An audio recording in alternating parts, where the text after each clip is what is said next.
In this video, we're going to explore the large and small functions in Microsoft Excel.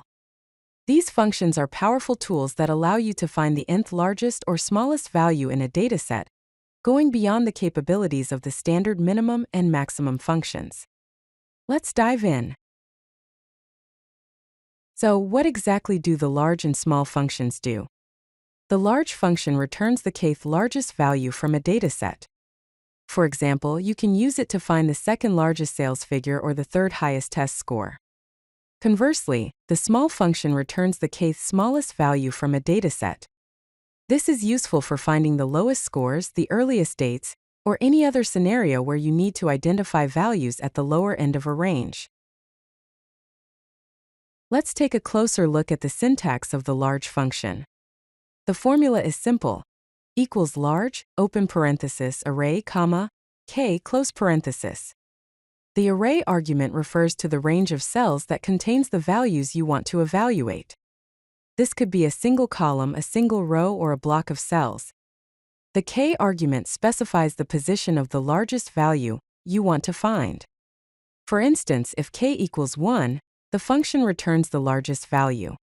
If k equals 2, it returns the second largest value, and so on.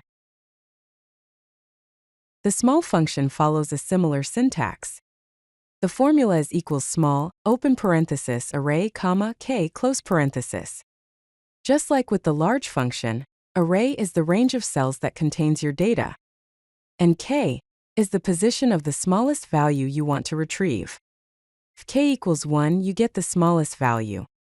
If k equals 2, you get the second smallest value, and so on. Keep in mind that both functions treat blank cells, text, and logical values as if they are not there. If the array is empty or k exceeds the number of values in the array, the functions will return an error. To illustrate how these functions work, let's consider a sample dataset. Imagine we have sales figures in cells A1 through A6.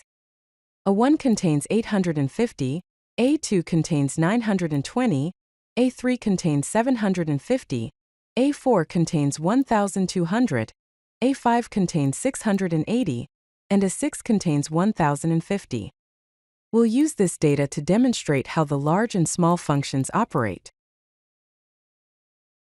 Let's see the large function in action with our sample data. The formula equals large, open parenthesis, A1 colon A6, comma 1 close parenthesis returns the value 1,200. This is because it identifies the largest value in the range A1 to A6, which is 1,200. If we use the formula equals large, open parenthesis, A1 colon A6, comma 2 close parenthesis, the result is 1,050 because that's the second largest value. Using equals large, open parenthesis, A1 colon A6, comma 3 close parenthesis, gives us 920, the third largest value. Now let's look at some examples using the small function. Entering equals small, open parenthesis, A1 colon A6, comma 1 close parenthesis returns 680, which is the smallest value in our range. Using equals small, open parenthesis, A1 colon A6, comma 2 close parenthesis gives us 750, the second smallest value. And equals small, open parenthesis, A1 colon A6, comma 3 close parenthesis results in 850, the third smallest value. So, where can you apply these functions in the real world? One key benefit is in data analysis. You can use them to quickly find your top performers or identify outliers in a large dataset. They're also great for creating leaderboards and determining rank positions, something that's incredibly useful in competitive scenarios. In statistical analysis, the large and small functions can help you calculate quartiles and perform percentile analysis, providing valuable insights into data distribution. Ultimately, they empower you to access any position in your sorted data efficiently, going far beyond the capabilities of simple min or max functions. If you like this video, hit that like button and don't forget to subscribe. Visit codelucky.com for more such useful content.